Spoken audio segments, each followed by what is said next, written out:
भक्त करुणाकर दिनाचा वत्सल उहा श्री विठ्ठल विटेवरी मना जाय तेथे मना जाय तेथे मना जाय तेथे पंढरी पुरतील काम निवारेल गुंती आहे ती विश्रांती संत संगे मना जाय तेथे मना जाय तेथे मना जाय तेथे पंढरी आषाढी कार्तिकी सोहळा आनंद मिळाला से वृंद वैष्णवांचा मना जाय तेथे मना जाय तेथे मना जाय तेथे पंढरी एका जनार्दनी आनंदी आनंद एका जनार्दनी आनंदी आनंद तेणे परमानंद डुल्लत असे मना जाय तेथे मना जाय तेथे मना जाय तेथे पंढरी विठ्ठल विठ्ठल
तुमचा प्रसाद झाली अपूर्ण हरिगुण वर्णिन मी जाण एका वंदित से चरण सद्गुरूंचे तयादरे स्वये भानुजो भानु आराधियेला तयाचे कुळी दीपको दिव्य झाला हरी भक्तीला गोनितारी समजता नमस्कार माझा सद्गुरु एकनाथा आदिनारायण विधेत्रीनाथ दत्त जनार्दन श्री एकनाथ शरण शरण एकनाथ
भगवंताच्या स्वभावाचं यथार्थ वर्णन करणारा अभंग आज सेवेकरता निवडलेला आहे. आपल्या सारदापूर गावामध्ये अखंड हरिनाम सप्ताहाचं आयोजन अत्यंत भव्य दिव्य स्वरूपामध्ये या ठिकाणी करण्यात आलेलं आहे.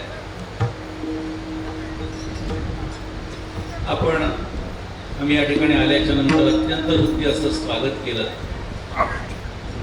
एकंदरीत हा मंडप, जेवणाची व्यवस्था, असतानी व्यवस्था, टाळकरी या सगळ्या गोष्टींचा विचार करता रथामध्ये जेव्हा आम्ही बसलो तेव्हा आदरणीय हरिभक्तीपरायण भागवताचार्य श्री नारायण महाराजांना मी विचारलं की म्हटलं महाराज,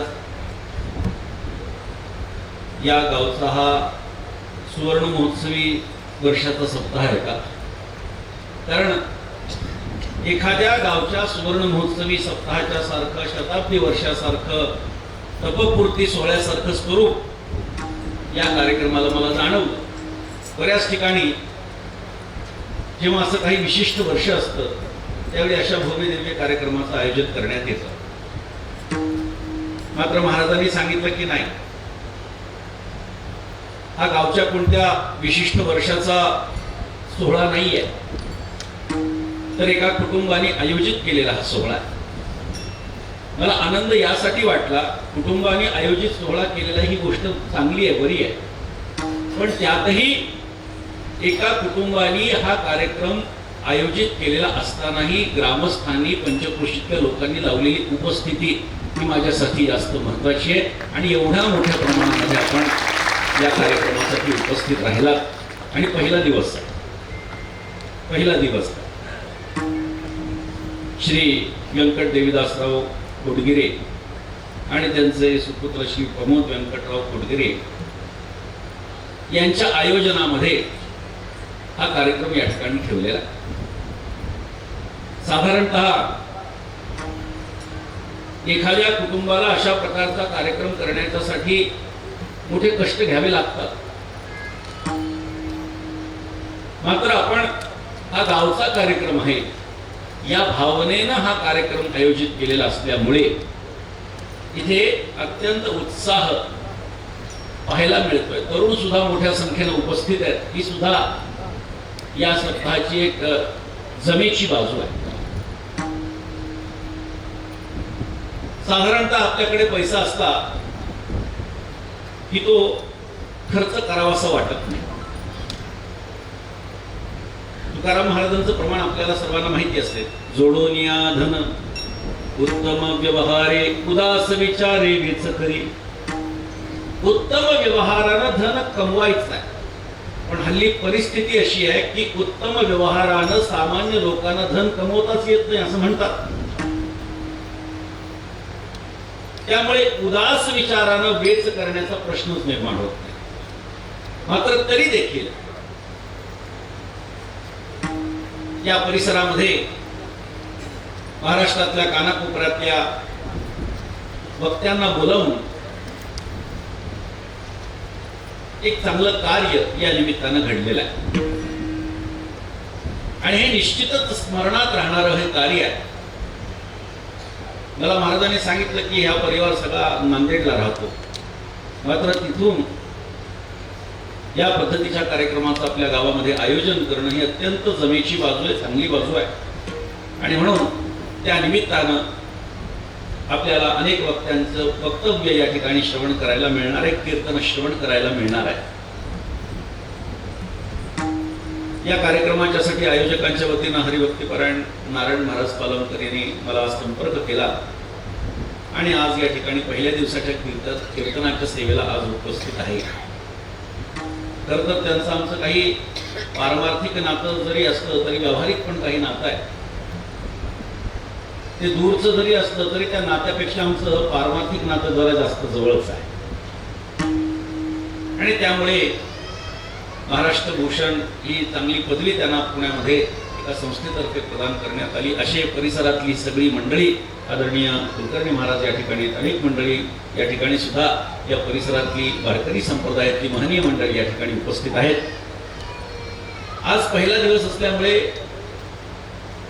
आपल्या सर्वांना कल्पना असेल की पहिला दिवस हा भगवंताचं वर्णन करणारा असावा. काही अलिखित नियम वारकरी संप्रदायामध्ये चालत आलेले आहेत. लिहिलेलं असतं म्हणजेच ते करायचं असतं असं नाहीये. कधी कधी काही गोष्टी ह्या लिहिलेल्या नसतात, त्या आचरणामध्ये आलेल्या असतात. आणि मग आचरणामध्ये आल्या की त्याचा नियम बनत असतो. वारकरी संप्रदायामध्ये असे अनेक अलिखित नियम आहेत. लिखित नियम माणसं पाळत नाहीत. काही का लिखित नियम माणसं पाळत नाहीत. एखाद्या ठिकाणी लिहिलेलं असतं हॉर्न वाजवू नये, बरोबर तिथे हॉर्न वाजवणार. त्यांना आठवण होते त्याची की वाजवला पाहिजे. येथे थुंकू नये म्हटलं की त्या पाठीवरच थुंकलेलं असतं. नियमच पाळायचा नाही, काही लोकांचा हा नियम असतो. मात्र वारकरी संप्रदाय याला अपवाद आहे. वारकरी संप्रदायानं आजपर्यंत शिस्तीचं पालन केलेलं आहे, पुढेही करणारच आहे. हा एवढा संप्रदाय व्यापक होण्याचं कारण काय आहे? तर वारकरी संप्रदाय महाराष्ट्राच्या नाही तर जगाच्या कानाकोपऱ्यामध्ये आज पोहोचलेला आहे. आज एखादीही वाडी वस्ती आपल्याला महाराष्ट्रातली पाहायला मिळत नाही की जिथे सप्ताह नसेल, जिथे कीर्तन नसेल, जिथे भजन नसेल. कशाचं द्योतक आहे? हे आमच्या संत महात्म्यांनी करून ठेवलेल्या कार्याचं द्योतक आहे. आमचा वारकरी संप्रदाय वाढला काय याचं आपण चिंतन करा, कारण हा व्यक्तिविशेष संप्रदाय नाही, हा तत्वनिष्ठ संप्रदाय आहे. अनेक संप्रदाय उदयाला येतात आणि नाश पावतात, ऱ्हास पावतात. जोपर्यंत त्याचा उद्गाता, त्याचा अध्वर्य, त्याचा प्रमुख, त्याचा मार्गदर्शक, त्याचा संयोजक जिवंत आहे तोपर्यंत तो पंथ टिकतो. मात्र ती व्यक्ती गेल्याच्या नंतर मात्र त्याला उतरती काळा लागते. पण वारकरी संप्रदाय हा वर्धिष्णू संप्रदाय, सातत्यानं वाढत जाणारा संप्रदाय आहे. एक कीर्तन झालं गावामध्ये की 4-2 लोक माळकरी होतातच. पण माळकरी झालेल्याने वारकरी व्हावं लागतं ही गोष्ट लक्षात. कारण ज्याच्या गळ्यात माळ आहे तो वारकरी आहे असं म्हणता येणार नाही. जो वारीला जातो, वारकरी संप्रदायाचे नियम जो पाळतो, कपाळाला गोपीचंदनाचा टिळा जो लावतो, गळ्यात तुळशीची माळ धारण करतो आणि अंतःकरणामध्ये वारकऱ्यांच्या, वैष्णवांच्या विषयी कळवळा ज्याच्या आहे तो वारकरी आहे. काही माणसं म्हणतात ना, माळ दाखवतात आणि म्हणतात हे बघा माझ्याही गळ्यात माळ आहे, मी वारकरी आहे. गळ्यात माळ आहे म्हणजे वारकरी नाही. 4-2 प्रमाण पाठ झाले म्हणजे वारकरी नाही. वारकरी संप्रदायाची एक आचार विचार संहिता ही चालत आलेली आहे. मी पुन्हा सांगतो, काही लिखित आहे, काही अलिखित आहे. वारकरी संप्रदाय हा सत्य सनातन वैदिक हिंदू धर्माचा एक महत्वाचा भक्तिपंथ आहे. असं म्हटल्याच्या नंतर काही जण म्हणतात की वारकरी संप्रदायाचा आणि धर्माचा संबंध नाही. सध्या जर आपण सोशल मीडियामध्ये पाहिलं तर हा वाद सध्या सुरू आहे की वारकरी संप्रदाय हा निधर्मी संप्रदाय आहे. निधर्मी याचा अर्थ काय? कोणत्याही धर्माला न मानणारा. पण वारकरी संप्रदायाचं दुसरं नाव भागवत धर्म पण आहे. मग भागवत धर्म म्हणजे काय? तर भक्तानं कोणत्या प्रकारचं आचरण करावं याचं मार्गदर्शन ज्यामध्ये केलेलं आहे अपेक्षा ज्यामध्ये आहे त्याला भागवत धर्म असं म्हणायचं. आणि अशा प्रकारचा भागवत धर्म हा काही सनातन वैदिक हिंदू धर्मापासून वेगळा नाही येतो, पंथ आहे, त्याला धर्म म्हटलाय. एका धर्मामध्ये सुद्धा वर्णाश्रम धर्मच म्हटलेला आहे. धर्म ह्या शब्दाचा अर्थ काय? धारणार्थ धर्म. हा जी गोष्ट ज्याच्याकडून धारण करण्यात आलेली आहे त्याला त्याचा धर्म असं म्हणतात. त्यामुळे वारकरी संप्रदाय निधर्मी असं कसं म्हणता येईल? हा धर्माशी संबंधित आहेच आहे. मग आता प्रश्न असा आहे की कोणत्या धर्माशी संबंधित आहे? काही जण म्हणतात की कबीर, मोमीन, लतीफ मुसलमान आणि शेख मोहम्मद महाराज ही जी 4-5 संत मंडळी मुस्लिम समाजातून आलेली आहेत ती वारकरी संप्रदायामध्ये आली म्हणून हा निधर्मी झाला असं म्हणता येणार नाही. हे तात्विक दृष्ट्या आपल्याला सिद्ध करता येणार नाही. ते ज्या उपासना पद्धतीतून आलेले आहेत ती उपासना पद्धती निर्गुणाची आहे. त्या निर्गुणाच्या उपासना पद्धतीचा त्याग करून वारकरी संप्रदाय, हिंदू समाज ज्या मूर्ती पूजेचा उदो करतो, जी मूर्ती पूजा करतो त्या धर्मामध्ये त्यांना रुची निर्माण झाली.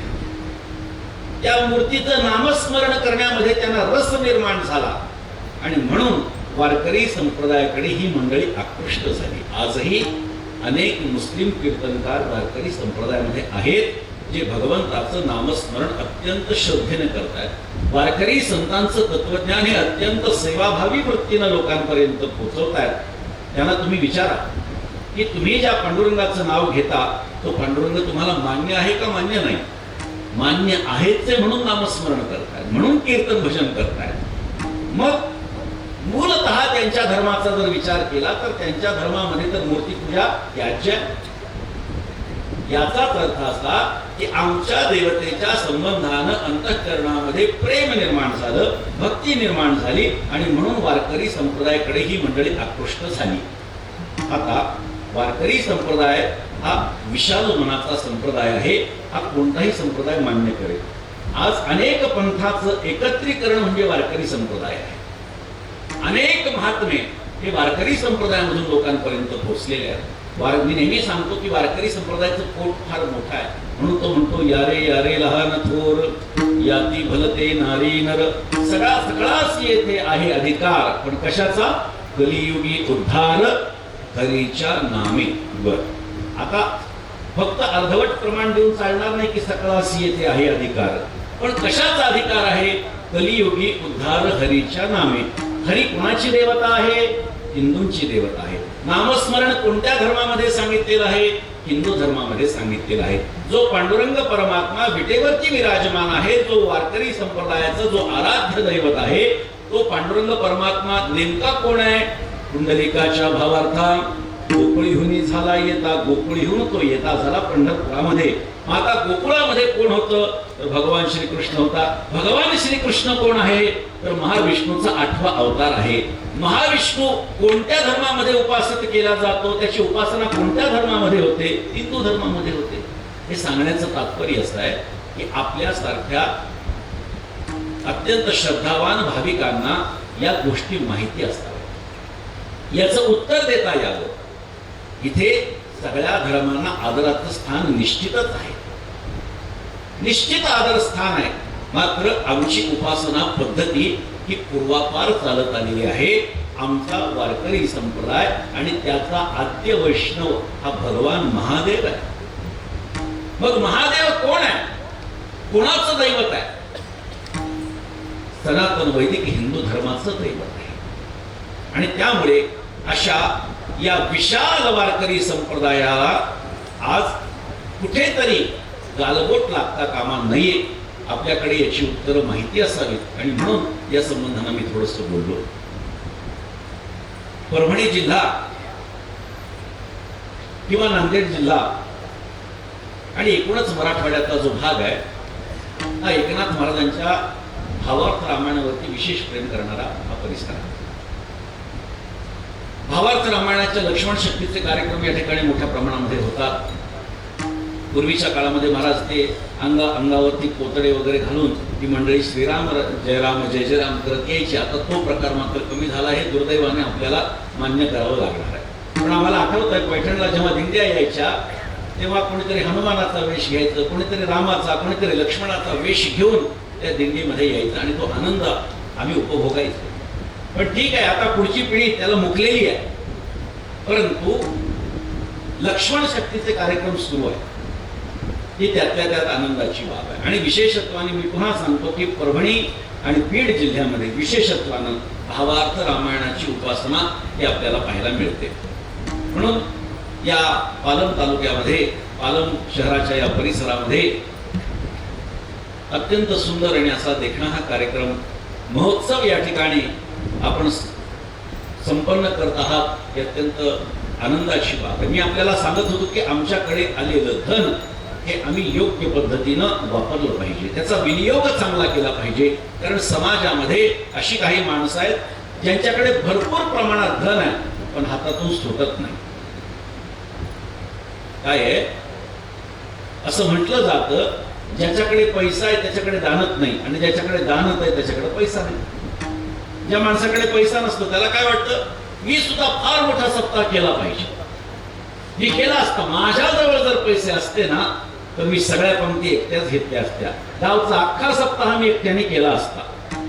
पण हे कधीपर्यंत, जोपर्यंत तेवढा पैसा त्याच्याकडे येत नाही तोपर्यंत. एकदा पैसा आला की तो सुद्धा पुन्हा काय होतो, चमडी बचाव, अशी परिस्थिती आहे. मी का सांगतो आपल्याला की समाजाच्या भल्यासाठी काहीतरी कर्म करणं हे प्रत्येकाचं आद्य कर्तव्य आहे. समाजाचा उद्धार व्हावा याच्यासाठी अशा प्रकारचे कार्यक्रम सर्वत्र सामुदायिक स्वरूपामध्ये साजरे केले जातात. तशाच पद्धतीचा हा कार्यक्रम हा एका कुटुंबाने तरी, कोडगिरे परिवारानं जरी हा कार्यक्रम आयोजित केला असला तरी आपण सर्वजण यात सम्मिलित झालेला आहात ही त्यामध्ये अत्यंत आनंदाची बाब आहे. आणि म्हणून आज भगवंताचं वर्णन करणारा, भगवंताच्या स्वरूपाचं वर्णन करणारा, भगवंताच्या स्वभावाचं वर्णन करणारा अभंग हा सेवेकरता निवडला, कारण प्रथम दिवस हा भगवंताचं वर्णन करणारा असावा. आता परमात्म्याचा स्वभाव या अभंगामध्ये नाथ महाराज जेव्हा सांगतात तेव्हा प्रश्न असा निर्माण होतो की भगवंताला स्वभाव असू शकतो का? तो भगवंत जेव्हा निर्गुण स्वरूपामध्ये असतो तेव्हा त्याला कोणताही स्वभाव नसतो, त्याची कुठलीही आवड नसते. मात्र तोच जेव्हा सगुण रूप धारण करता होतो तेव्हा त्याला काहीतरी आवड देखील असते आणि त्याचा काहीतरी स्वभाव देखील असतो. तुम्ही पहा, भगवान श्रीकृष्ण बालपणामध्ये खोडकर सांगितले.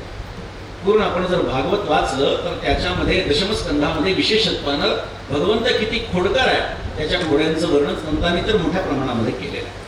प्रभू रामचंद्र हा स्थितप्रज्ञ आहे, तो अवतार स्थितप्रज्ञाचा आहे, तिथेही काही स्वभाव आहे.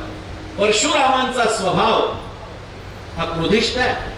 म्हणजे जेव्हा जेव्हा परमात्मा अवतार घेऊन येतो किंवा मायेचा अंगीकार करतो तेव्हा त्याला कोणता तरी स्वभाव असू शकतो. बरं, त्याची आवड देखील काही असू शकते जेव्हा तो काही अवतरित कुठल्या तरी अवतारामध्ये होत असतो.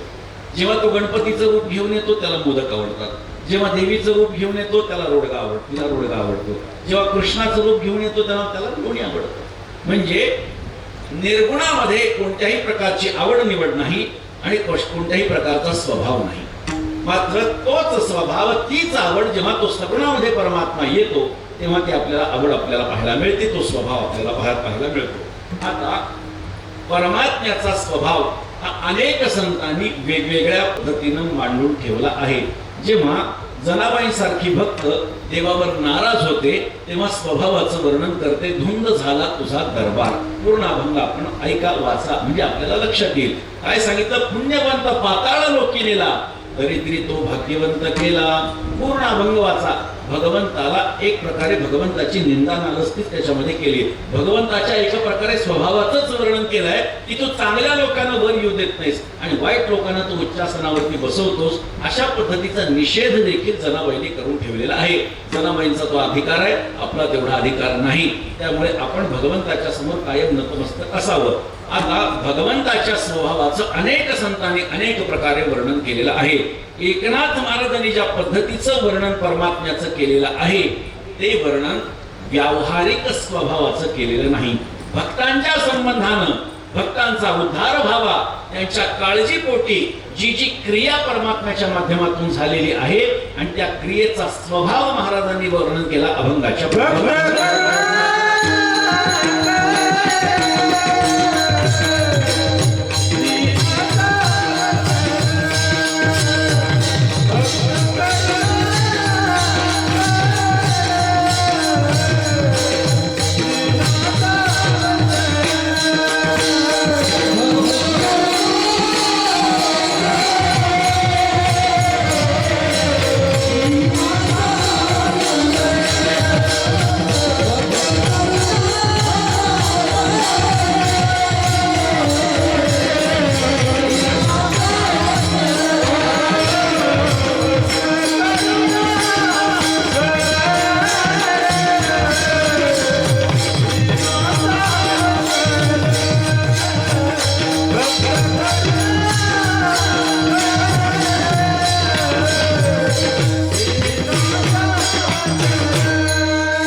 दिनाचा वत्सल उभा श्री विठ्ठल विटेवरी भक्तांवरती करुणा करणारा आणि दिनांवरती वात्सल्य दाखवणारा असा जो परमात्मा आहे तो विटेवरती पंढरपुरामध्ये विराजमान आहे असा विचार नाथ महाराजांनी पहिल्या चरणामध्ये सांगितला.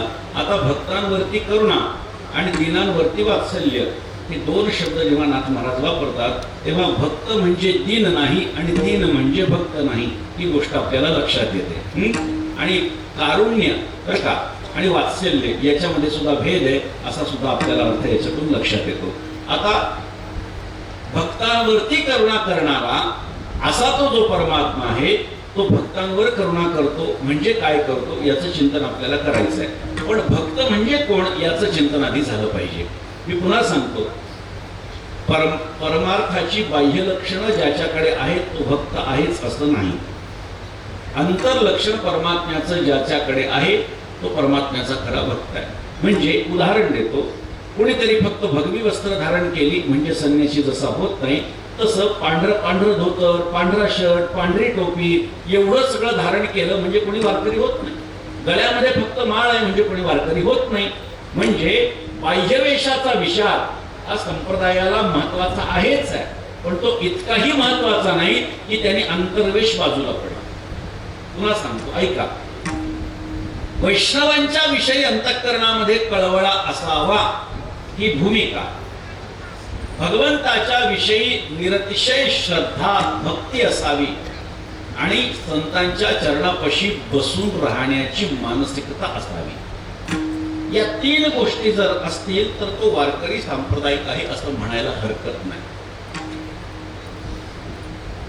भक्त कोण आहे? जो भक्ती करतो तो ही सरळ सरळ व्याख्या आहे. मग भक्ती काय आहे हे जर आपल्याला कळालं तरच ती क्रिया करणाऱ्याला भक्त म्हणतात असं म्हणता येईल. म्हणून बाह्य लक्षणाचा विचार हा मोठ्या प्रमाणामध्ये आपल्याकडे आलेला आहे, पण कोणत्या दृष्टीनं? त्यागण्याच्या दृष्टीनं. नाथ महाराजांची भागवतामध्ये अनेक ओव्या आपल्याला पाहता येतील, प्रमाण पाहता येतील की बाह्यवेशधारी साधू कसे आहेत. एक ते फळाहारी निराहारी, एक ते नग्न ब्रह्मचारी, एक कडे कपाटी शिखरी गिरिकंदरी रिघाले, एक ते जटाळ गांठ्याळ, एक नखधारी ढिसाळ, एक महाहटी विशाळ, एक ते पिसाळ मत्तमुद्रा, एक ते तांबडे बोडखे, एक ते केवळ सुडके, एक तीर्थाटणे रुडके, एक ते मुके मौननिष्ठ मुठी. आदी नाथ महाराजांनी अजून 5-6 ओव्या नाथ महाराजांनी जोडल्यात की बाह्यवेशधारी साधू असे आहेत. याचा अर्थ बाह्यवेश आहे म्हणजे तो असाधू आहे असं नाहीये. आता हल्ली आपण जर सोशल मीडियामध्ये बघितलं तर एखादा केशरी कपड्यावाला एखादा महात्मा असेल नसेल माहिती नाही, पण धर्माच्या नावाने कुठे कुठे फिरत असेल, काही लोक त्याला पकडतात आणि त्याला म्हणतात की तू साधू आहे कशावरून सांग, तुझं आय कार्ड दाखव, त्या सगळ्या गोष्टी, आणि ते म्हणतात तू हनुमान चालीसा म्हणून दाखव. आणि हनुमान चालीसा नाही आली तर तू म्हणतात तू हिंदूच नाही, तू साधूच नाही. हे कुठला नियम? हा कोणता नियम आहे? हनुमान चालीसा आली नाही म्हणजे साधू नाहीये. हनुमान चालीसा कधी निर्माण झाली? 400 वर्षांपूर्वी. साधू कधीपासून आहेत? विश्वाच्या उत्पत्तीपासून आहेत. म्हणजे हनुमान चालीसा आणि साधुत्व याचा संबंध काय आहे? पण काही लोकांच्या डोळ्यावरती झापडं बसवलेली आहे, त्यांना तेवढंच दिसतं की हनुमान चालीसा ज्याला येत.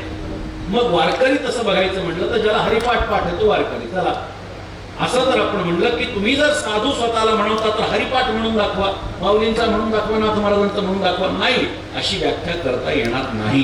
प्रत्येकाचा संप्रदाय वेगळा असतो, प्रत्येकाची उपासना पद्धती वेगळी असते, त्या त्या दृष्टीनं त्याचं साधुत्व त्याच्याजवळ. गंध सुद्धा प्रत्येकाचं वेगळ्या गंधावरून सुद्धा संप्रदाय ओळखला जातो.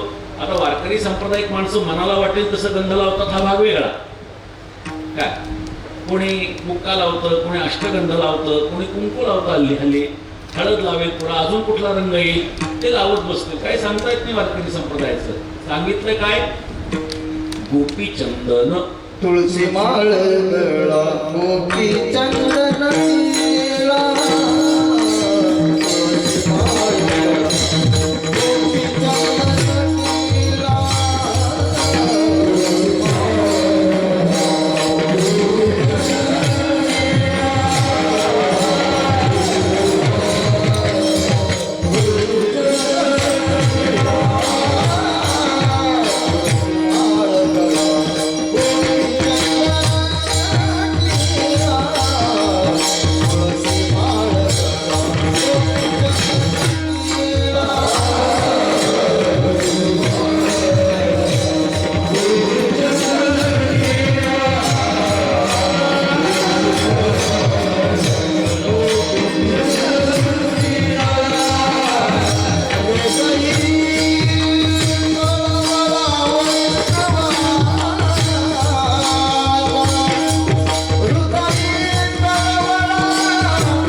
तुळसी माळ गळा गोपी चंदन तिळा, बाह्य लक्षण आणि अंतर्लक्षण दोन्हींचाही समावेश एका चरणामध्ये नाथ महाराजांनी केलेला आहे. मला माझं सांगण्याचं तात्पर्य असं आहे की कोणताही संप्रदाय ओळखण्याच्यासाठी त्याची काही बाह्य लक्षणं असतात, काही अंतर्लक्षणं असतात. या ठिकाणी नाथ महाराज जेव्हा भगवंताचा स्वभाव वर्णन करतात तेव्हा स्वभाव वर्णन करत असताना भक्तांवरती करुणा करतो आणि दिनांवरती वात्सल्य दाखवतो. मग भक्त कोण आहेत याचं चिंतन आपण करत होतो. भक्त कोण आहे? जो भक्ती करतो तो भक्त. मग भक्तीचं लक्षण काय आहे, भक्ती कशाला म्हणतात याचं चिंतन थोडं करा, म्हणजे त्याची क्रिया ज्याच्या माध्यमातून होती तो भक्त आहे. आता या भक्तीच्या क्रियेची व्याख्या ही मोठी व्यापक आहे. अनेकांच्या मतानं अनेक प्रकारची भक्ती ही आपल्याला पाहायला मिळते. कथादिश्वित गर्ग हा गर्गाचार्यांच्या दृष्टीनं भगवंताची कथा श्रद्धेनं करणं म्हणजे भक्ती आहे.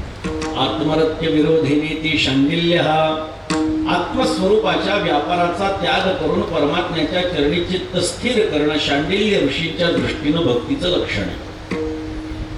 पूजादिश्वानुराग इति पाराशरः भगवंताची श्रद्धेनं अनुरागानं पूजा करणं म्हणजे पाराशर अर्थात पराशर ऋषींचे पुत्र भगवान व्यासांचं मत आहे. त्याला भक्ती म्हणतात असं त्यांचं मत आहे. नारदस्तु तदर्पिता अखिलाचारिता तद्विस्मरणे परम व्याकुलते ती. नारदांनी स्वतःच मत सांगितलं. आपल्या सगळ्या कर्मांचा त्याग करून भगवंताच्या चरणापाशी चित्त स्थिर लागून राहणं आणि त्याचा क्षणभर जरी वियोग झाला तरी फुटोपाहे हृदय अशी अवस्था होऊन जाणं याला भक्ती असं म्हणतात. किंवा धृतस्य भगवत धर्मा धारावाही कथांगता सर्वेशो वृत्तिर्भक्तिरित्य विधीयते. मधुसूदन सरस्वतीने आम्हाला व्याख्या सांगितली. त्याने काय सांगितलं, तैल धार रवत भक्ती असावी. तेलाची धार आणि पाण्याची धार याच्यामध्ये थोडासा भेद आहे. तेल जेव्हा संपत येतं तेव्हा त्याची खाली पडण्याची भूमिका किंवा परिस्थिती आणि पाणी जेव्हा संपत येतं तेव्हा त्याची खाली पडण्याची परिस्थिती याचं थोडंसं चिंतन करा, तुलना करा. आपल्याला लक्षात येईल की पाणी जे आहे हे थेंबा थेंबानं संपत आलं की थेंबा थेंबानं पडतं. मात्र तैल धारवत असं म्हटलेलं म्हणजे तेलाची धार जी आहे ती अखंडतेनं सलगतेनं ही वाहत असते. अशा प्रकारे अंतःकरणाची वृत्ती परमतत्वाच्या ठिकाणी किंवा भगवंताच्या चरणाच्या ठिकाणी स्थिर लागून राहणं याला भक्ती असं म्हणतात. मधुसूदन सरस्वती भगवंतांनी तर स्वतः सुद्धा व्याख्या केली. अहर्निशी माझी कथा, अहर्निशी माझी वार्ता, अहर्निशी माते ध्याता भक्ती तत्वदाती नाव. अखंड माझीच कथा करायची. अहर्निशी माझी कथा, अहर्निशी माते ध्याता. माझंच ध्यान करायचं, माझंच चिंतन करायचं. तत् चिंतनम तत् कथनम अन्योन्यम तत् प्रबोधनम अशा प्रकारचा उल्लेख आलेला आहे. आणि यालाच भक्ती म्हणायचं अशी भक्तीची भूमिका सांगितलेली आहे. किंवा भक्त प्रल्हादानं श्रवणम कीर्तनम विष्णुस्मरणम पादसेवनम अर्चनम वंदनम दास्यम सख्यम आत्मनिवेदनम या एका श्लोकामध्ये नवविधा प्रकारची भक्ती सांगितलेली आहे. आता या नवविधा प्रकारची जो भक्ती यथार्थतेनं करतो त्याच्यासाठी एक एक महात्मा याचं वर्णन सुद्धा करून ठेवलेलं आहे. जसं दास्यत्व निकट हनुमंते पै केले म्हणून देखील रामचरण नाथ महाराजांनी तर कोणती भक्ती कोणत्या भक्तानं केली याचं सुंदर चिंतन नवविधा भक्ती या अभंगाच्या शीर्षकाखाली करून ठेवलेलं आहे. म्हणजे एक एक भक्तानं एक एक भक्ती करावी. त्या भक्तीची क्रिया ज्याच्या माध्यमातून होत असते ती क्रिया जो करतो तो आहे देवाचा भक्त. आणि असा जो देवाचा भक्त आहे त्याच्यावरती परमात्मा कृपा करतो. भक्त करुणा कर, भक्तांवरती तो करुणा करतो. आता त्याचं वर्णन करुणाकर असं केले. बहु आहे करुणावंत अनंत हे नाम ज्या तो कृपा करणारा आहे. संत देखील कृपा करतात, देव देखील कृपा करतो. इथे मात्र भगवंताचं वर्णन आलेलं आहे की तो परमात्मा कृपाळू आहे. कोणावरती कृपा करतो? जो देवाची भक्ती करतो त्याच्यावरती तो परमात्मा कृपा करत असतो. भक्तीची क्रिया आपण जाणून घेतली. आता अशी काही उदाहरणं आहेत का की भगवंताची भक्ती यथार्थतेनं केली, श्रद्धेनं केली आणि परमात्मा त्यांच्या मदतीला धावून आला, त्यांनी कृपा केली? निश्चितपणे अनेक उदाहरणं आपल्याला पाहायला मिळतील. जसं एकनाथ महाराजांच्या जीवनाचं उदाहरण आपण पहा. एकनाथ महाराजांच्या पैठणमध्ये म्हणजे आमच्या पैठणला दंडवत स्वामी नावाचे एक गृहस्थ राहत होते.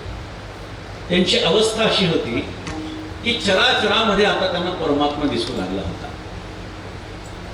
ते कोणालाही दंडवत घालायचे. दंडवत म्हणजे काय? दंडाप्रमाणे पडणे म्हणजे दंडवत. दंडवत दंडापरी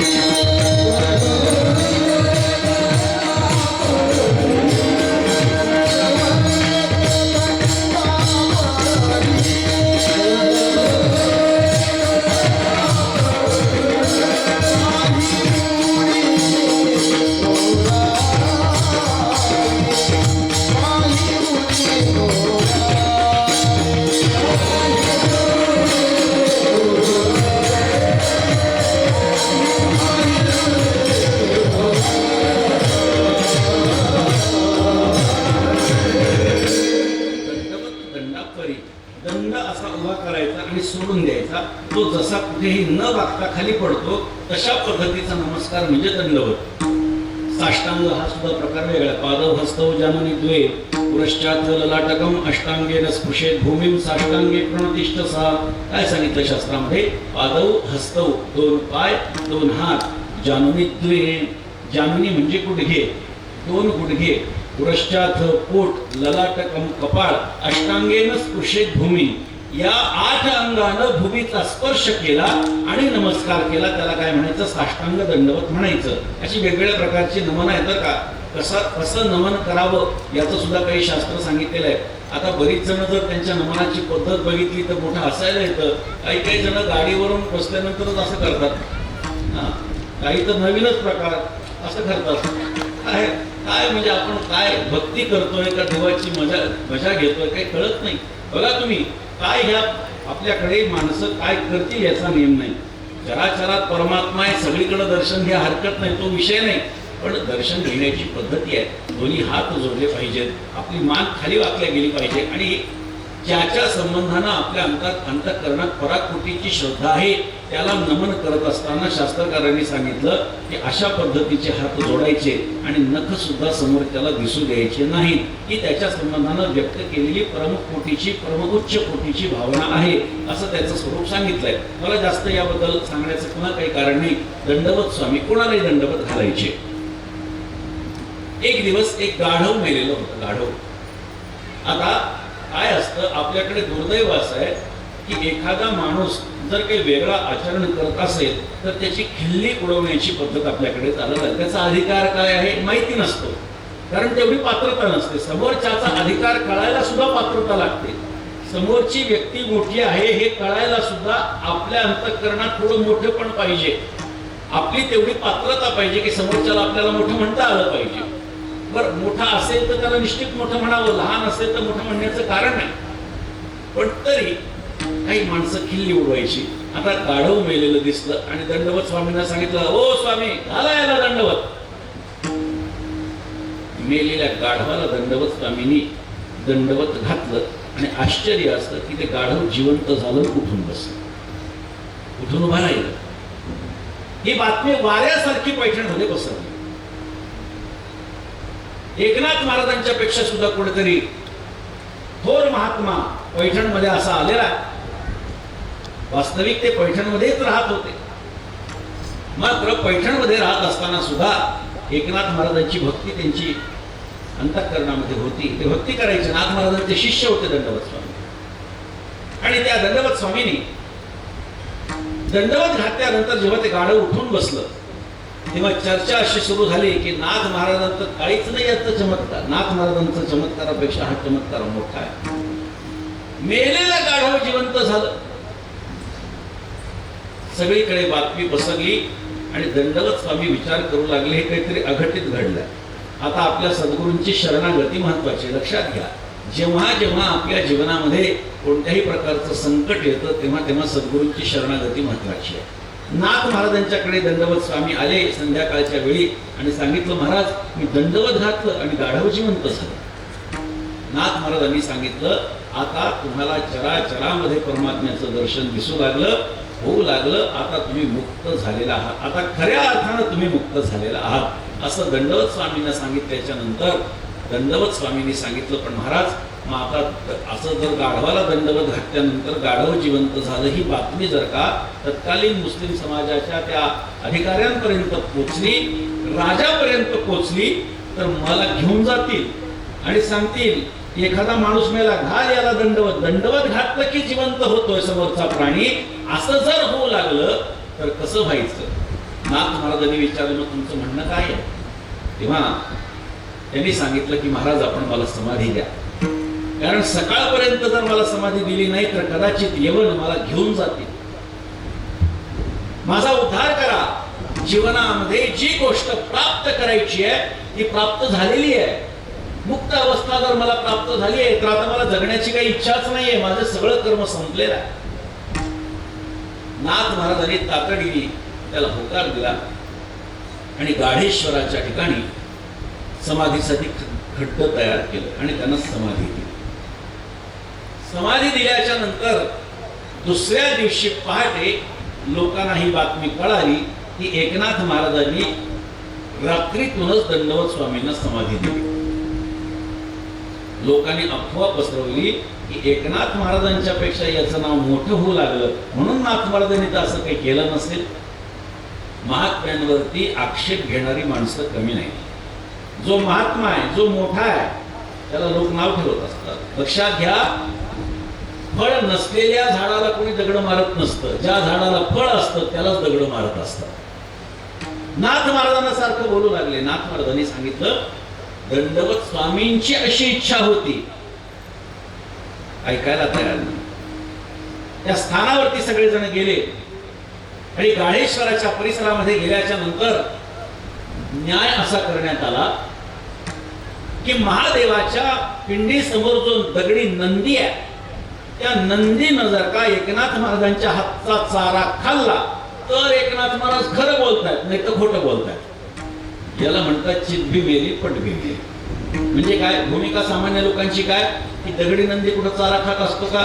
चारा खाणार नाही. आणि मग आपण म्हणू शकतो की एकनाथ महाराजांनी मुद्दाम असं केलंय, याला त्यांना शिक्षा देण्यात येईल. पण भक्तांवरती परमात्मा करुणा कसा करतो बघा. नाथ महाराजांनी पांडुरंगाला विनंती केली, देवा मी जर सत्य बोलत असेल तर माझ्या हाताने हा दगडी नंदी चारा खाईल. आणि काय आश्चर्य, सर्वांच्या समोर त्या दगडी नंदीनं चारा खाल्ला. नाथ महाराजांचा अधिकार त्यावेळी लोकांना कळाला. तो नंदी त्यांनी गोदावरीमध्ये उडी मारली. नंतरचा आता बसलेला जो नंदी आहे तो नंतर बसवलेला आहे. मला सांगण्याचं तात्पर्य माझं आहे का, नाथ महाराजांनी पांडुरंगाला विनंती केली आणि भक्ताच्या हाकेला धावून येणारा तो परमात्मा आहे. आणि म्हणून त्या परमात्म्याच्या स्वभावाचं वर्णन करत असताना नाथ महाराज म्हणतात भक्त करुणाकर. आपल्या भक्ताच्या साठी केव्हाही धावून यायला तो परमात्मा तयार असतो. कनवाळू कृपाळू भक्ताला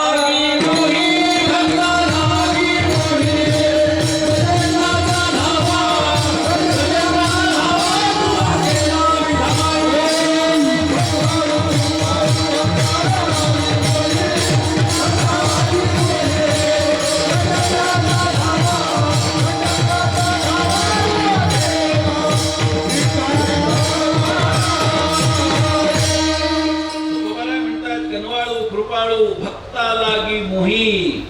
गजेंद्राचा धावा तुवा केला विठाई. हे विठोबा तू गजेंद्राचा धावा केलाय. त्याला जेव्हा संकट पडलं तेव्हा तू त्याच्या मदतीला धावून गेलाय.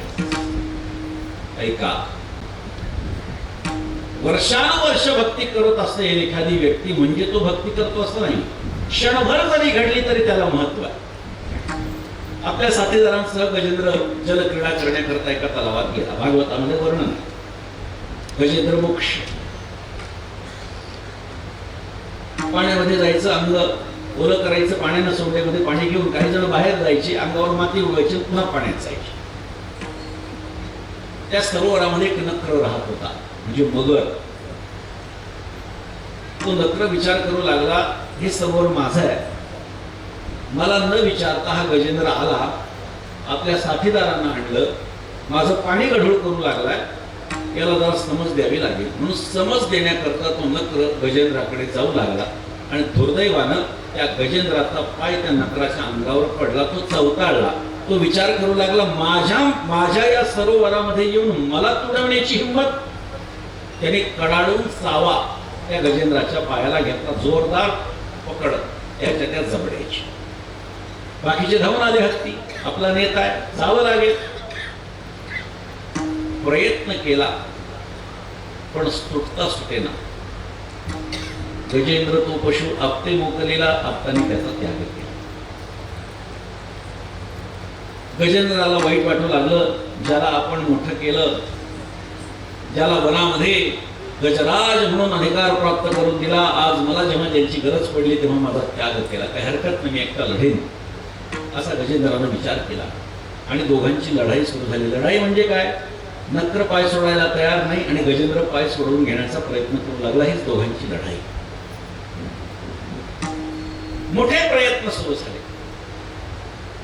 1000 वर्ष प्रयत्न झाले. पण 1000 वर्षानंतर सुद्धा गजेंद्र आपला पाय सोडून घेऊ शकला नाही.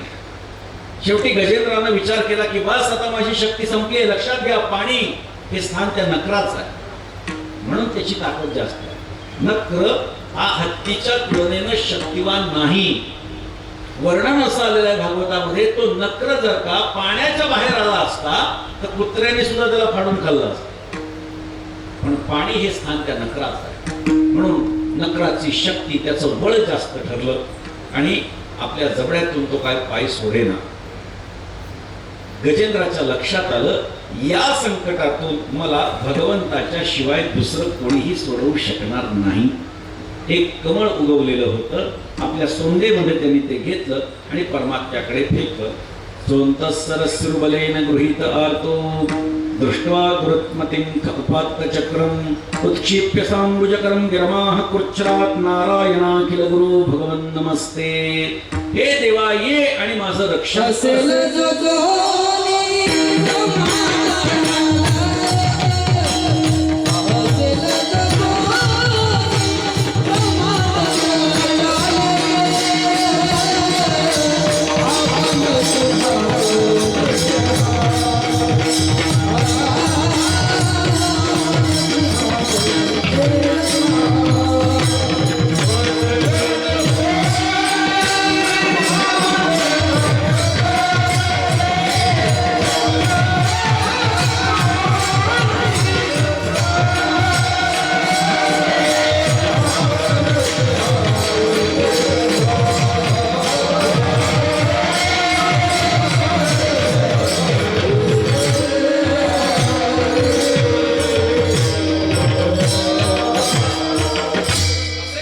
कोणी आपणची हाक देईल हाके. लक्षात घ्या, त्याला हे पण माहिती नाही की ब्रह्मांड चालक कोण आहे, परंतु त्यांनी तो कमळ तो वर फेकला आणि परमात्मा गुरुडावरी बैसुनी माझा कैवारी आला. परमात्मा आला आणि त्यांनी काय केलं, गजेंद्राचा उद्धार केला.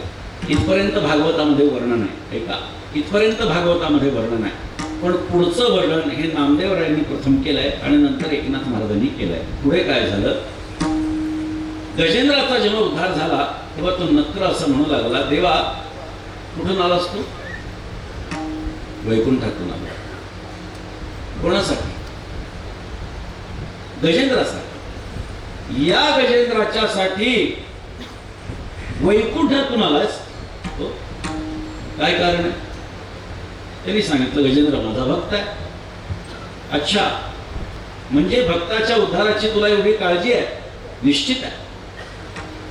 नकराने विचारलं, आणि भक्ताचा भक्त असेल तर त्याचाही उद्धार आहे म्हणले. नकराने सांगितलं, देवा माझाही उद्धार कर. देवानी सांगितलं, काय कारण? उद्धार जर करून घ्यायचा असेल, एक तर माझा भक्त असावा, नाहीतर माझ्या भक्ताचा भक्त असावा.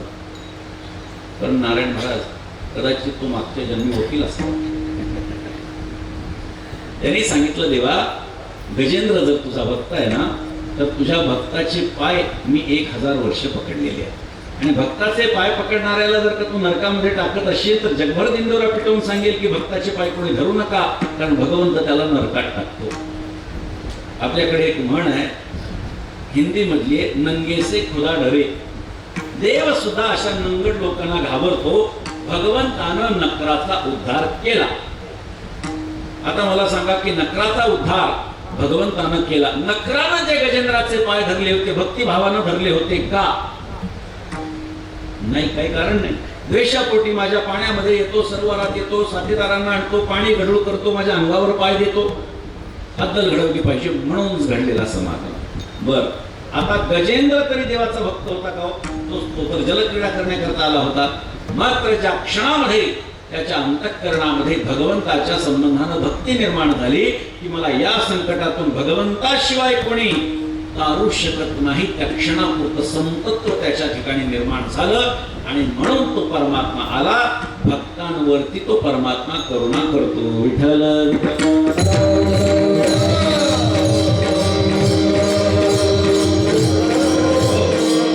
तो दीनांवरती वात्सल्य दाखवतो. दीन कोण आहे? जो भगवंताची भक्ती की कोणत्या तरी स्वार्थापोटी करतो तो दीन आहे. भगवंताची भक्ती करतोय पण भगवंताकडून काहीतरी अपेक्षा आहे. उदाहरण आपल्या सर्वांना माहिती आहे, ध्रुवबाळ आणि उपमन्यू. आढळ पद प्राप्त व्हावं याच्यासाठी ध्रुव बाळांनी तपश्चर्या केली. दूध प्राप्त व्हावं याच्यासाठी उपमन्यूनी तपश्चर्या केली. म्हणून दिनांवरती वात्सल्य दाखवणारा आणि भक्तांवरती करुणा करणारा तो परमात्मा आहे. भक्त करुणाकर दीनाचा वत्सल असा तो परमात्मा कसा उभा आहे? उभा श्री विठ्ठल विटेवरी. हा जो पांडुरंग परमात्मा आहे हा विटेवरती विराजमान आहे. नाथ महाराजांनी ही गोष्ट जाणल्यानंतर इतरांना उपदेश करण्याच्या आधी स्वतःच्या मनाला उपदेश केला. हे मना तू तिथे जा.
स्वतःच्या मनाला उपदेश करतात. तीनदा तीनदा का सांगत असावेत? कारण मन चंचल आहे.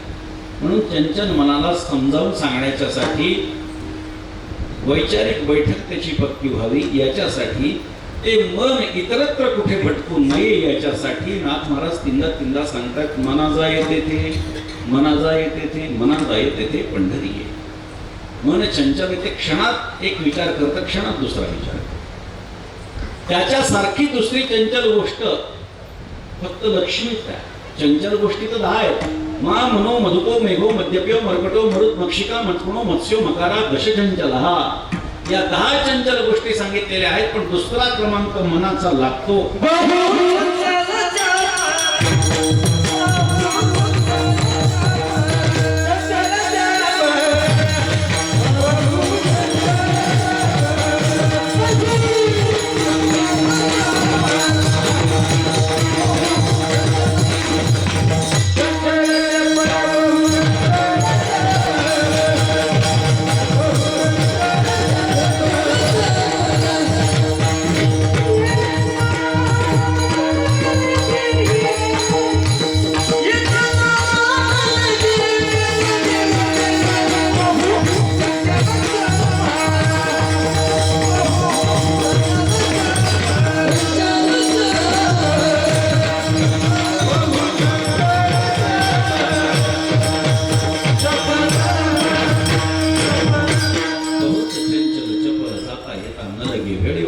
चंचल आहे आणि त्यामुळे अशा चंचल मनाला एकाग्र ठेवून अवघड आहे. माणसं फार विचार बदलतात, क्षणाक्षणाला विचार बदलतात.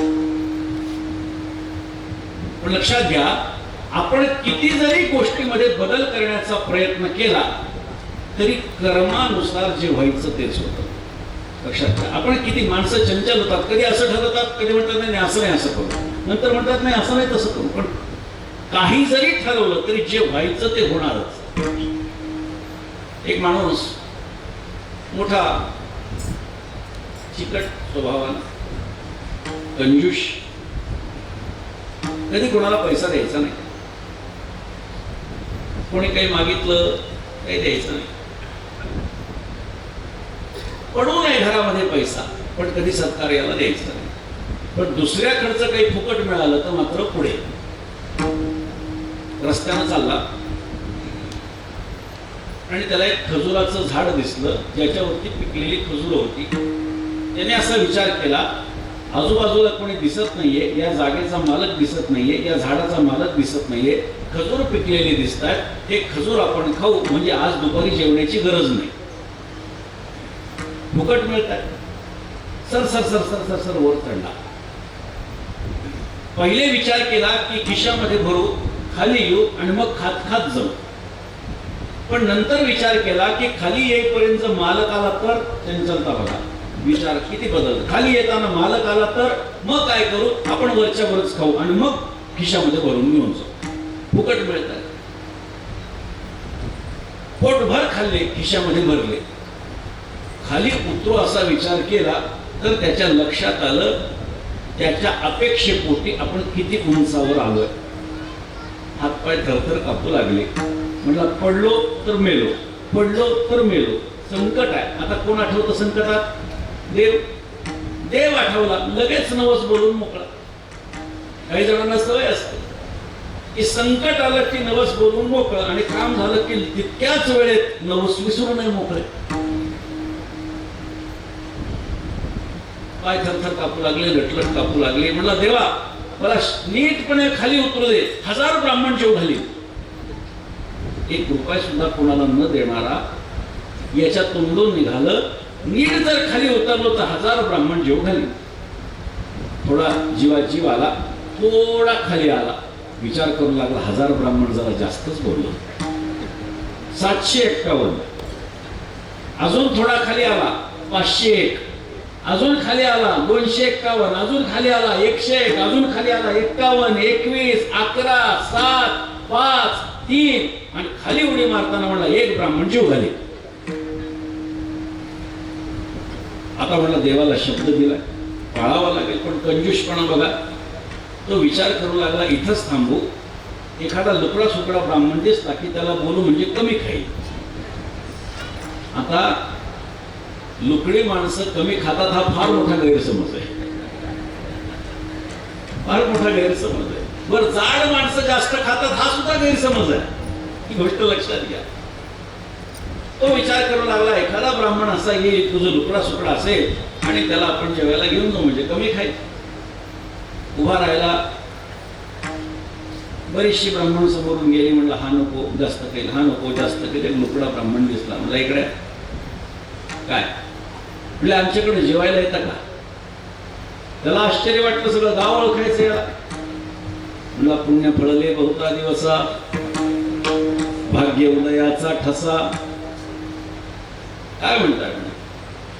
खरं बोलताय का खोटं बोलताय? तुमच्याकडे जेवायला? हो. काय करावं काय? म्हणलं लवाडाचं आमंत्रण जेवल्याशिवाय खरं नाही. पण बोलता बोलता याच्यापेक्षा तो म्हणला, त्यांनी विचारलं म्हणजे तुम्ही गंमत नाही ना करत? अहो नाही गंमत करत. चला, हे बोलता बोलता याच्यापेक्षा एक लुकडा ब्राह्मण दिसला. याला म्हणला नाही गंमतच करत होतं, चला निघा पुढे. तो आला, त्यालाही सांगितलं म्हणजे आमच्याकडे जेवायला आहे. काय तोही ओळखत होता. तो म्हणला ठीक आहे. घरी घेऊन गेला त्या ब्राह्मणाला. बायकोला सांगितलं मी जरा दुकानात जाऊन येतो, ब्राह्मण बोला काही कमी पडायला नको. ती विचारी आपली साधू वृत्तीची म्हणजे ठीक आहे, व्यवस्थित करते, सगळं व्यवस्थित करायचं नाही, एकदम व्यवस्थित करा. काय असतं लक्षात घ्या, एखादा माणूस जर विचित्र असला ना तर तो जेव्हा हाती लागतो तेव्हा माणसं हात धुवून घेत असतात. हा आपल्याला मिळालाय.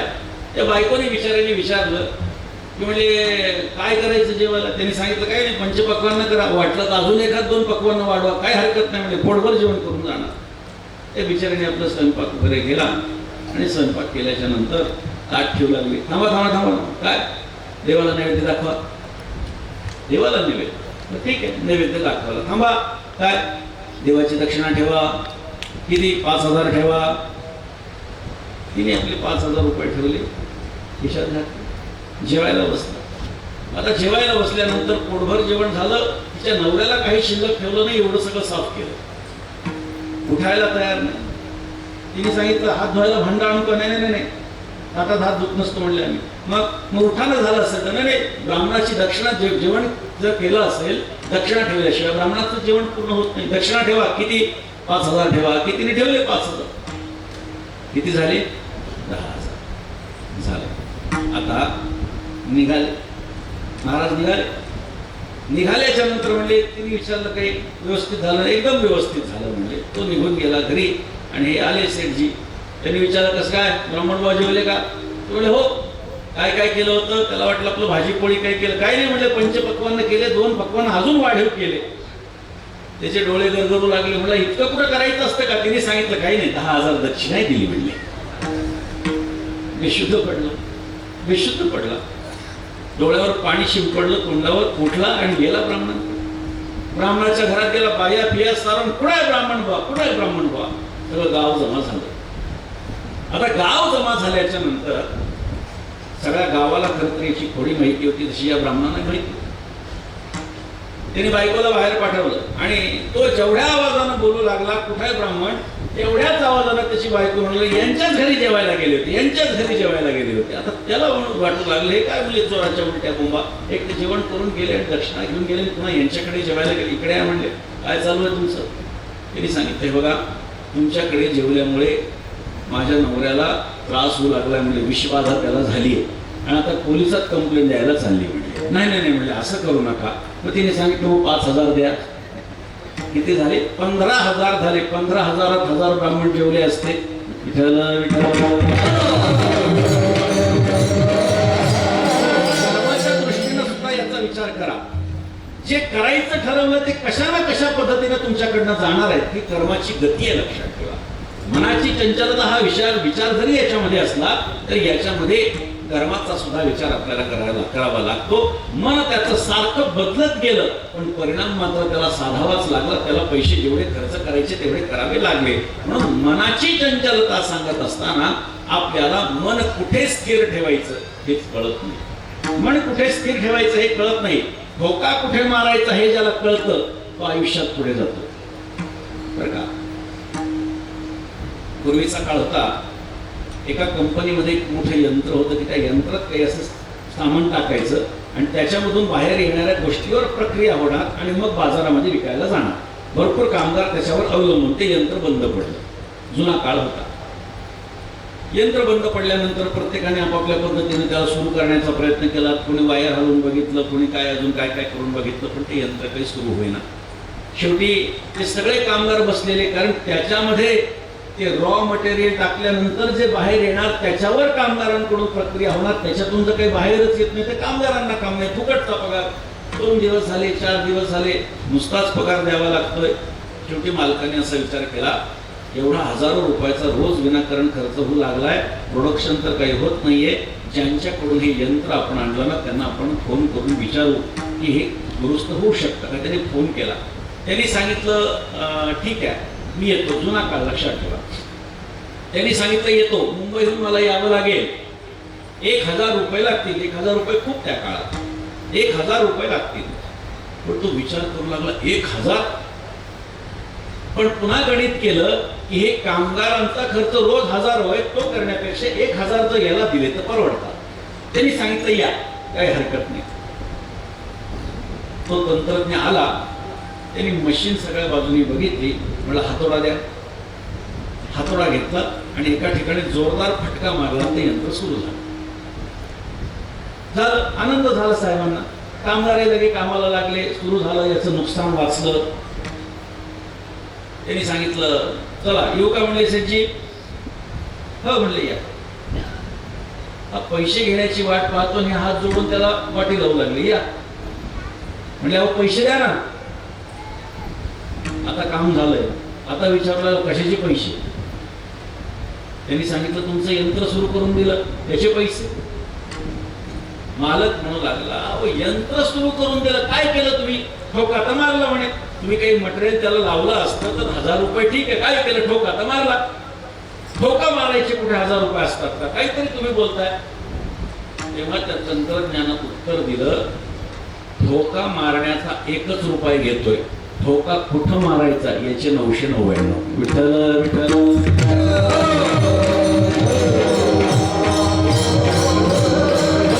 आपल्याला ठोका कुठे टाकायचा हे लक्षात आलं पाहिजे.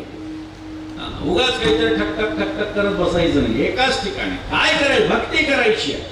कोणत्या पद्धतीने करायचे. वारकरी परंपरेप्रमाणे करायचे. नाही तर सोमवार आला की महादेव, मंगळवार आला की देवी, बुधवार आला की विठ्ठल नाही. आपुला तो एक देवरुनी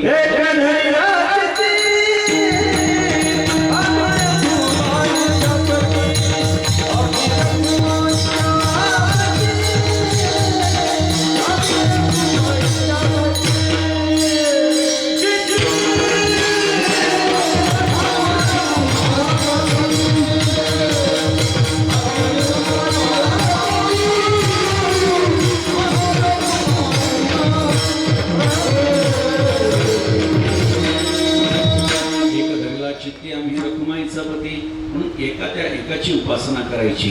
काय होतं अनेकांची भक्ती करत बसलं तर कोणीच पावत नाही. अनेक दृष्टांत उदाहरण आपल्याला प्रमाणात त्याच्या संबंधाने पाहता येतील.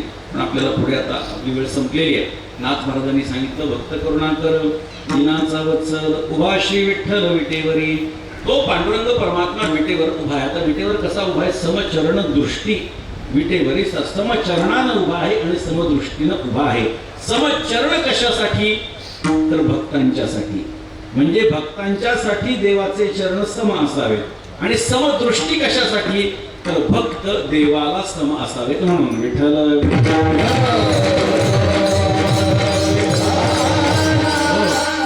उभाशी विठ्ठल विटेवरी मना जाय तेथे मना जाय तेथे मना जाय तेथे पंढरी पंढरपूरला हे मनात तुझा. मनाला तीनदा सांगण्याचं तात्पर्य असं आहे की मन चंचल आहे आणि बघा विद्यार्थी जर का ऐकत नसतील तर शिक्षक काय म्हणतात शांत बसा लक्षपूर्वक ऐका. तीनदा तेच का बोलतात कारण त्यांना लक्षात यावं ही शिक्षकाची भूमिका असते. म्हणून नाथ महाराज सुद्धा ते लक्षात यावं मन चंचल हे लोकांच्या लक्षात यावं म्हणून मना जाय तेथे मना जाय तेथे मना जाय तेथे पंढरीये. पण तिथे गेल्यानंतर लाभ काय आहे. पुढतील काम निवारेल गुंती आहे ती विश्रांती संत संगे. तिथे गेल्यानंतर आपल्या सगळी मनोकामना पूर्ण होणार आहेत. आता परमात्म्याला पुंडलिक रायानं जो वर मागितलेला आहे त्या वराचा विचार आपण करा. मूढ पापी जैसे तैसे तरी घासे लावणी. ही मूढ आणि पापी जन जसे तसे तुझ्याकडे जे येतील त्या सगळ्यांचा तो उद्धार कर. ज्ञान विज्ञानहीनानां मूढानां पापिनामपि दर्शनात ते भवेन मोक्ष प्रार्थयामि मुहुर्मुहुः. अशा पद्धतीची मागणी पुंडलिक रायानं पांडुरंगाकडे केली आणि म्हणून जो जो कोणी त्याच्या दर्शनाला येतो दर्शन हेळा मात्रे तया होय मुक्ती अशी त्याची अवस्था होऊन जाते. म्हणून पुरतील काम निवारेल गुंती. आमच्या जीवनामध्ये जी गुंतागुंत निर्माण झाली आहे तो गुंता दूर करण्याचं काम हा परमात्मा करत असतो. आणि आहे ती विश्रांती संत संगे. त्या परमात्म्याच्या दर्शनार्थ जे संत महात्मे येत असतात त्या निमित्तानं त्या संतांची संगती सुद्धा माझ्या जीवनामध्ये घडत असते. आणि म्हणून मना जाय तेथे हे मना तिथे जा. कारण पांडुरंगाचंही दर्शन होणार आहे संतांचंही दर्शन होणार आहे. मग आता तिथे जाण्याचा कालखंड कोणता. आषाढी कार्तिकी. नाथ महाराजांनी सांगितलं त्या ठिकाणी आनंद सोहळा त्या ठिकाणी होत असतो. मिळाला सेवृंद वैष्णवांचा मना जाय तेथे मना जाय तेथे मना जाय तेथे पंढरीये. एकूणच काय एका जनार्दनी आनंदी आनंद येणे परमानंद डुलत असे. त्या ठिकाणी काय आहे पंढरपूरला गेल्यानंतर आनंदच प्राप्त होणार आहे. आनंदाचं स्वरूप काय आहे. आनंद तेथीचा मुकयासी वाचा बहिरे ऐकती कानी रे. आंधळ्यासी डोळे पांगुळासी पाय तुका म्हणे वृद्ध होती तरणे रे. अशी अवस्था तिथे गेल्यानंतर होत असते. एकूण काय परमानंदालाही डोल लागतो. परमात्मा जो आहे, मी आपण सुरुवातीला सांगितलं, जेव्हा तो निर्गुणामध्ये असतो त्यावेळी त्याच्या ठिकाणी कोणतीही क्रिया नसते. मात्र पंढरपूर त्याच्यासाठी अपवाद आहे. तिथे गेल्यानंतर काय होतं, त्या परमानंदालाही डोल लागतो. मना जाये तेथे, मना जाये तेथे, मना जाये तेथे पंढरी. यथामते अभंगाचं चिंतन केलं. संप्रदायाच्या नियमाप्रमाणे भजन करा.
एकनाथ महाराजांचा अभंग सेवेकरता निवडला होता. या ठिकाणी भगवंताची कृपा आपल्यावर व्हावी असं जर आपल्याला वाटत असेल तर भक्तीची क्रिया यथार्थतेनं विशुद्ध पद्धतीनं आपल्याकडून होणं अपेक्षित आहे.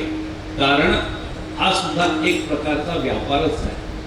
हा सुद्धा एक प्रकारचा व्यापार आहे. घेसी तेव्हा देसी ऐसा ससी उदार हा परमात्म्याचा स्वभाव आहे. आधी काहीतरी घेतो, मग अनंत पटीनं देतो. पोटभर कपडा घे द्रौपदीकडून आणि वस्त्रहरणी वस्त्र कैसी झाली माऊली. वस्त्रावतार घेईल द्रौपदीचं चिरहरण थांबवण्यासाठी. मुठभर पोहे घेईल आणि गाव सोन्याचा देऊन टाकेल. पान एक भाजीचं खाईल पण हजारो ऋषींना तृप्त करण्यावर भोजन देईल. इथे सुद्धा हा एक प्रकारचा व्यवहार आहे.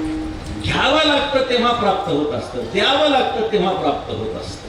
म्हणून परमात्म्याचा हा स्वभाव असल्यामुळे आपण त्याच्या चरणापाशी जेव्हा भक्ती अर्पण करू तेव्हा तो आपल्याला भक्त समजतो आणि मग आपल्यावरती कृपा करतो. आपल्यावरती कृपा व्हावी असं जर आपल्याला वाटत असेल तर अंतःकरणपूर्वक आपण परमात्म्याचं भजन केलं पाहिजे, परमात्म्याचं नामस्मरण केलं पाहिजे, परमात्म्याचं दर्शन केलं पाहिजे. आणि म्हणून पंढरपूरला जाऊन लक्षात घ्या, महाराष्ट्रामध्ये येऊन जर आपण पंढरपूरला गेलो नाही तर आपल्यासारखे कर्मदरिद्री आपण आहोत. त्यामुळे आयुष्यात एकदा तरी पंढरपूरची वारी व्हावी, आयुष्यात एकदा तरी ज्ञानेश्वरी नाथ भागवत तुकोबारायांची गाथा वाचावी, आयुष्यात एकदा तरी भगवंताचं श्रद्धेनं नाम घ्यावं, आयुष्यात एकदा तरी संतांच्या ठिकाणच्या वाऱ्या कराव्यात, जेणेकरून त्या परमात्म्याची कृपा आपल्यावर होईल आणि ते समाधान भक्तीचं जे आहे ते आपल्याला प्राप्त होईल. एक दिवस आपण असं आयुष्य जगून बघावं की ज्याच्यामध्ये परमार्थ सोडून काहीच नाही. लक्षात घ्या, त्या दिवशीचं समाधान आपल्याला अन्यत्र कधीही अनुभवायला मिळणार नाही. भगवंताचं नाव घेऊन बघा. रात्री झोपताना देवाचं नाव घ्या, रात्री झोपत असताना रामकृष्ण हरी म्हणून झोपा आणि पहाटे जेव्हा सकाळी केव्हाही तुम्ही उठाल तेव्हा पहिला शब्द मुखातून रामकृष्ण हरी येऊ द्या. एवढंच तुम्ही करून बघा, जीवनामध्ये परिवर्तन झाल्याशिवाय राहणार नाही. रात्री झोपताना का नाम घ्यायचं? कारण जर रात्रीतून आपण मरण पावलो तर आमच्या जीवनातला शेवटचा शब्द रामकृष्ण हरी असेल. आणि सकाळी रामकृष्ण हरी का म्हणायचं? परमात्म्यानं आम्हाला रात्रभर जागं ठेवलं आणि आज जिवंत ठेवल्यामुळे त्याच्या संबंधाने कृतज्ञता व्यक्त करण्यासाठी रामकृष्ण हरी यानं काय होतं, स्वार्थ आणि परमार्थ दोन्हीही साधला जातो. आणि म्हणून जीवनातला दिवसाचा प्रथम शब्द आणि शेवटचा शब्द रामकृष्ण हरी जरी आपण जीवनामध्ये ठेवण्याचा प्रयत्न केला तरी सुद्धा भगवंताची कृपा आपल्यावर झाल्याशिवाय राहणार नाही.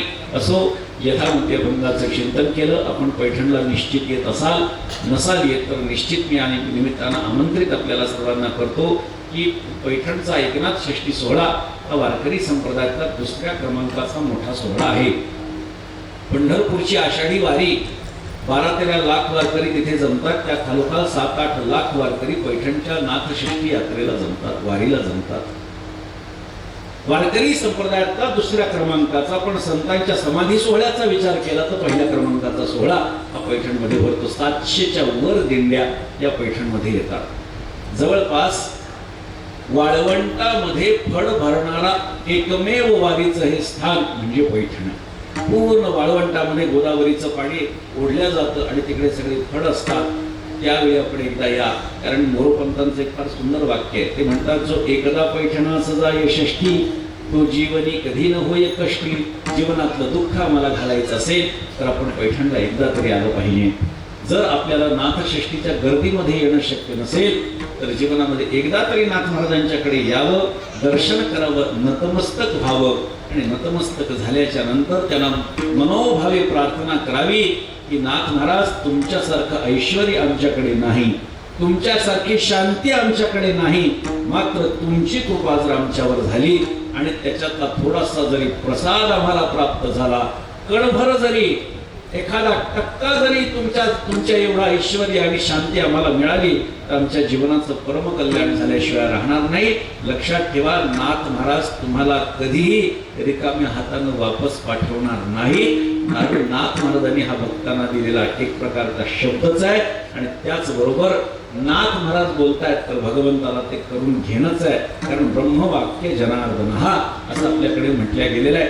आणि आपल्याला गरज कशाची आहे, सगळ्या विश्वाला गरज कशाची आहे, दोनच गोष्टीची, पैशाची आणि शांतीची. म्हणजे ऐश्वर्य प्रत्येकाला हवंय आणि ते ऐश्वर्य शांतीत उपभोगता यावं ही आम्हाला गोष्ट हवी आहे. आणि संतांचा स्वभाव काय आहे, आपणासारिखे करीती तात्काळ, नाही काळ वेळ तया लागी. नाथ महाराजांनी जर का त्यांच्यासारखं आपल्याला केलं, व्यावहारिक दृष्ट्या बोलतो, लक्षात घ्या, परमार्थाच्या दृष्टीने विचार केला तर आपण कुठल्या कुठे जाऊ, पण व्यावहारिक दृष्टीने जर विचार केला तर काय आपली अवस्था होईल. त्यामुळे आपण निश्चितच पैठणला या निमित्तानं आपल्याला आवाहन करतो. आणि या ठिकाणी कोटगिरे परिवाराने सुंदर असा कार्यक्रम या ठिकाणी भरवलेला आहे. पहिला दिवस असून सुद्धा मंडप भरला. मी पुन्हा सांगतो की गावाच्या सप्ताहामध्ये सुद्धा एवढ्या चांगल्या पद्धतीची शिस्त आणि लोक आपल्याला पाहायला मिळत नाहीत. मोठे मोठे कार्यक्रम आम्ही पाहिलेले, नेहमी आमचं रोज कुठे ना कुठेतरी फिरणं असतं, पण वैयक्तिक दृष्ट्या हा त्यांनी खर्च उचलून हा कार्यक्रम या ठिकाणी ठेवलाय. निश्चितपणे याच्यातून एखाद दुसरा माणूस जरी सुधारला तरी तुमचा कार्यक्रम यशस्वी झाला. लक्षात ठेवा, तुमचे पैसे वसूल झाले असं समजायला हरकत नाही. त्यामुळे आपण सर्वजण या ठिकाणी अशाच पद्धतीची, याच्याही पेक्षा जास्त उपस्थिती दर्शवावी अशी विनंती आपल्या सर्वांना करतो. यथामती अभंगाचं चिंतन झालं. झालेली सेवा शांती ब्रह्म श्रीमंत श्री एकनाथ महाराजांच्या चरणी, तुम्हाला सर्व सज्जन वृंदांच्या चरणी समर्पित करतो आणि माझ्या वाणीला पूर्ण विराम देतो. एकतर संतांचं सर्वांनी भजन करा. भानुदास एकनाथ भानुदास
श्री हरिभक्त प्रयाण आनंदी आनंद